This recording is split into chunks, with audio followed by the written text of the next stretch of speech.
Pero ako gusto ko na umuwi.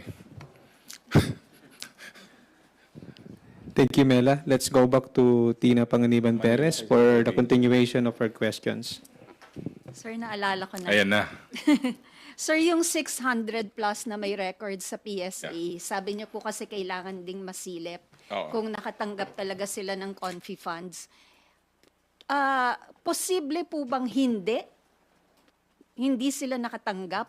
And if so, ang ibig sabihin po ba noon may possible criminal charges after the trial? And sino-sino po yung pwedeng makasuhan?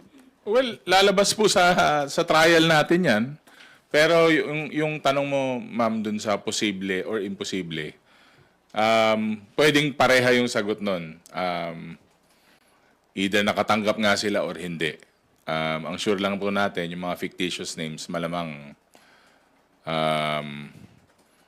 baka hindi na po nakatanggap yung mga yun.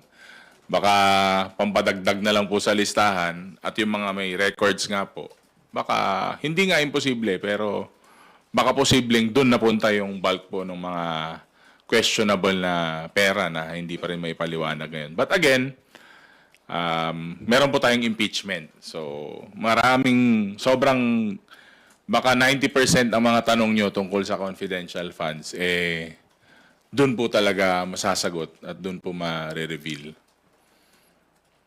Pero sir,